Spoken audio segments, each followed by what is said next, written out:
El exilio logrado.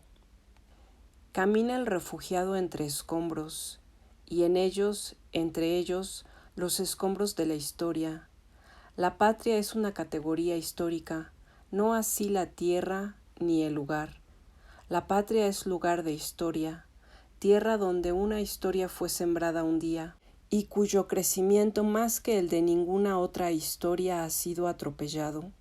La sepultura sin cadáver es una de las arquitecturas de la historia, mientras que los cadáveres vivientes, sombras animadas por la sangre, vagan unas, quedándose otras en inverosímiles emparedamientos, palpitando todavía, y si es, todavía lo es de por siempre mientras haya historia, reapareciendo un día extrañamente puras, cuanto pueda ser pura una figura humana de la historia.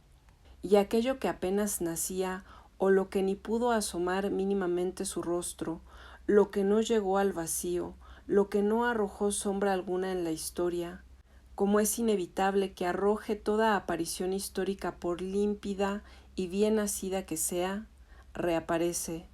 Es el aliento que aun sin llegar a la palabra enuncia un incipit vita nova, pues que quizá desapareció hacia la fuente de la vida inextinguible que reitera en la tiniebla y aún en el día. Ahora comienza una vida nueva. Ven. El exilio es el lugar privilegiado para que la patria se descubra, para que ella misma se descubra cuando ya el exiliado ha dejado de buscarla.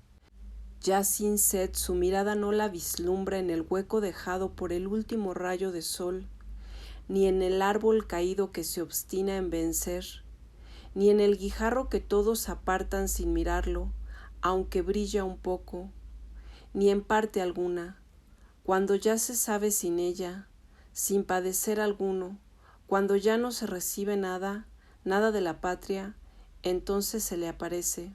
No la puede definir, pues que tan siquiera la reconoce.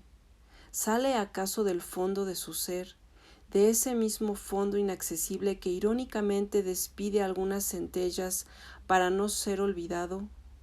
Podría, mas es reconocible en una sola palabra de su idioma, de su propio idioma, la que le da esa presencia impositiva, imperante, inesquivable. Tiene la patria verdadera por virtud crear el exilio, es su signo equívoco, y así, en cuanto aurorea en la historia, en cuanto se da a ver mínimamente, en verdad basta con que se anuncie, crea el exilio de aquellos que por haberla visto y servido aún mínimamente han de irse de ella. Y luego en la historia apócrifa sigue, en los que dentro y bajo ella más bien se despiertan un día exiliados. No hay opción para ellos, o no se despiertan o se despiertan ya en el exilio. Y así revela igualmente esa patria verdadera siempre incipiente, siempre al nacer, lo apócrifo de la historia. Solo en algunas islas emerge la verdadera y ella crea el exilio. Es ante todo ser creyente, ser exiliado. Creyentes hay muchos, se puede serlo de diferentes maneras, mas en el exiliado el creyente lo va tomando todo para sí.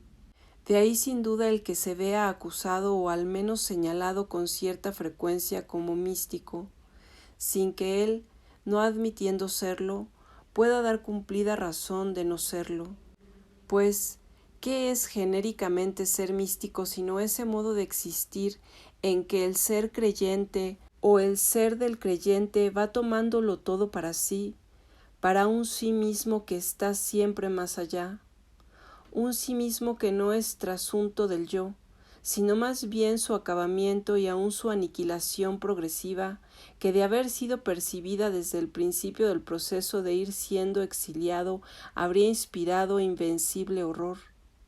Y, sin embargo, hubo un instante de lucidez dado en una suerte de impasibilidad del absoluto, de la irreversibilidad del paso de la frontera.